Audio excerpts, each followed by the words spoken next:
Je peux répondre à cette question. En fait, il y a un cahier des charges dans le schéma directeur qui est prévu par le département. Le schéma directeur, il est mis en place avec le préfet et le président du conseil général.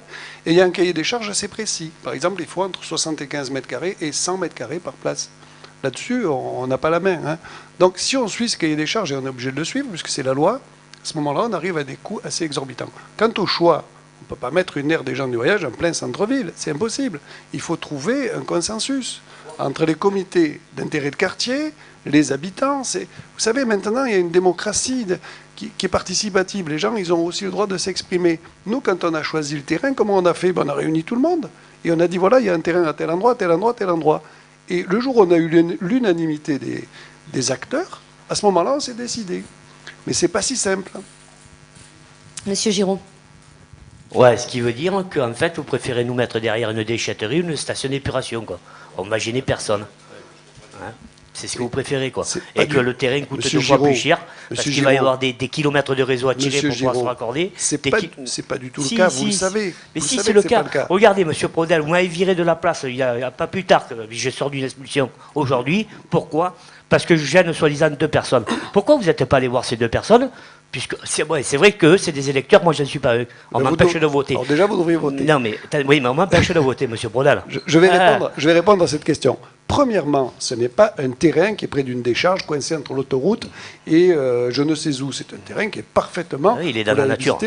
Je l'ai vu, le terrain, on a été le visiter. Attendez, mais, il est quand même pas mal ce terrain. Enfin, je ne sais pas. Pour vous, oui, il est plein d'arbres. Mais quand il y aura quelque chose, il n'y aura plus rien. Attendez, on va l'aménager. Et deuxième question, vous dites qu'on vous a viré. Monsieur Giraud, on m'a viré. On ne vous a pas viré. Qu'est-ce qu'on a fait? Seulement, le problème qui se pose, je fais une petite parenthèse, parce que là, il faut quand même rétablir la vérité.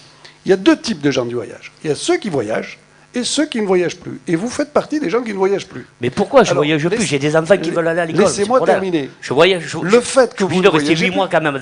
Monsieur Giraud, 8 mois pour mes enfants quand même. Laissez-moi terminer. Et ça, vous ne voulez pas le comprendre? Mais laissez-moi terminer. Je vous donne ma vision des choses. Ce qui se passe, c'est que vous vous installez sur les diverses places de salon. C'est très bien, on ne vous a jamais rien dit. Sauf qu'au bout d'un certain temps, vous commencez à créer des nuisances. Et lesquelles? Lesquelles? Je vous donne un exemple. Quand vous faites brûler des tuyaux en plastique pour récupérer le cuivre, vous imaginez les dégagements, les gens comme ils sont contents d'avoir des fumées noires sur leurs fenêtres. Ouais, et quand les paysans ils font brûler des tonnes de plastique, vous allez les voir eux? Oui, on va les voir aussi. Vous allez les voir? On a le directeur de l'hygiène ici, il est payé pour ça. Donc, ce que je voulais dire, c'est que dès qu'il y a des nuisances qui deviennent trop importantes, nous, collectivité territoriale, on est bien obligé d'écouter les gens qui nous écrivent et qui viennent nous voir, qui nous disent, bon, ils sont bien gentils, mais enfin, le chien, il a mordu la grand-mère, ils font du feu à côté des bouteilles de gaz, ça crée des nuisances. Et nous, on est bien obligés d'avoir une réponse administrative. Parce qu'on est dans un état de droit, on ne peut pas faire n'importe quoi. Je suis désolé. Ces nuisances, elles sont dues aussi du fait que ce terrain n'est pas adapté. Eux, ce qu'ils réclament, c'est un terrain adapté. Là, ils se retrouvent dans un terrain qui n'est pas adapté et qui cause des nuisances du fait de son nid d'aquasme. Paris ne s'est pas fait en un seul jour. Laissons un petit peu du temps au temps. On est en train d'avancer sur ce dossier. Mais laissez le temps au temps, c'est pour vous laisser le temps au temps. Nous, pour nous, qu'est-ce que ça fait combien? Ça fait 5 ans. 5 ans que j'ai mes enfants qui sont scolarisés dans la même école, hein, vous le savez. Vous êtes allés à l'école, vous renseignez, vous avez même posé des questions. On va pas en discuter plus.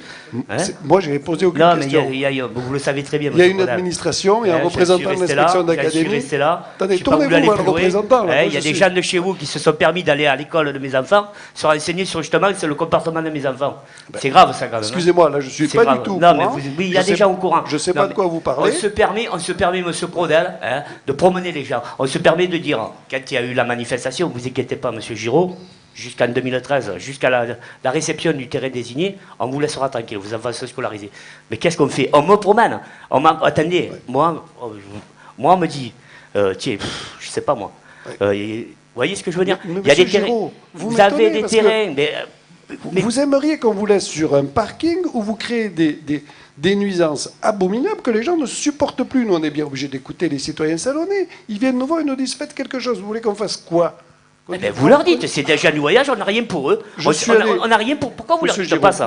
On n'a rien pour les recevoir, là on est obligé. Monsieur Prodel, monsieur Giraud. On n'a rien pour les recevoir, monsieur Prodel. S'il vous plaît. On reprendra le débat mais ça, après. vous l'avez jamais dit, ça. Mais monsieur Giraud, on reprendra le débat après, mais convenez avec moi qu'il y a des nuisances, parfois qu'on est bien obligé de gérer. Demandez à M. Moinet les lettres qu'on reçoit. On est obligé de tenir compte de tous les salonnés. Il n'y a pas que M. Giraud. Monsieur Prorel, j'aimerais qu'on calme les esprits. On a beaucoup de questions Internet. Oui, Christelle. Oui, soutenant un peu la position de M. Giraud. Les gens se posent la question de savoir à quel endroit est ce terrain, quand est-ce qu'il va vraiment prendre un jour, l'échéance, est-ce qu'il y a une date? Voilà. Je réponds à cette question. Voilà. Donc depuis février-mars 2010, on a le pouvoir de lancer l'opération. Hein. Aujourd'hui, on en est à faire des appels d'offres.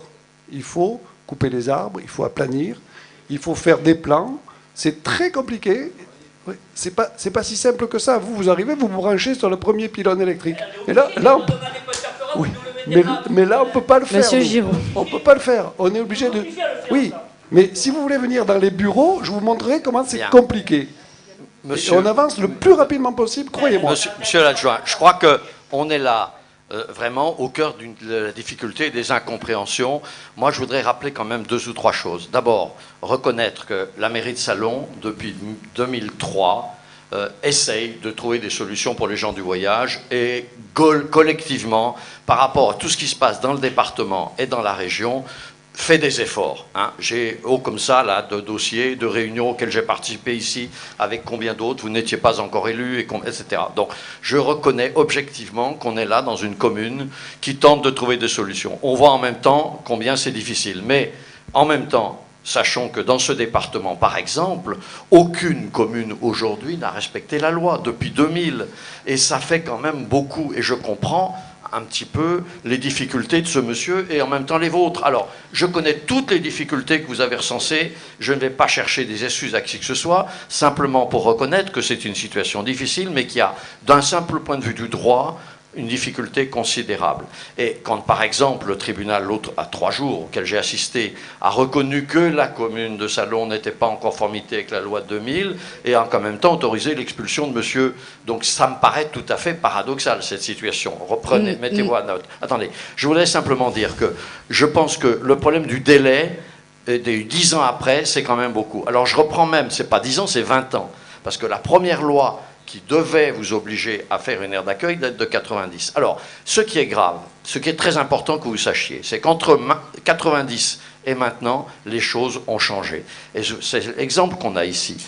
Avant, on a fait ces lois pour les voyageurs qui circulaient qui devaient rester 2, 3 semaines, 3 mois par an sur un terrain. Et le concept des terrains que vous êtes en train de proposer, ce sont des terrains de passage. Or, je l'ai dit et ils l'ont répété, il y a de moins en moins de voyageurs qui peuvent voyager, ou même, voire même qui souhaitent voyager.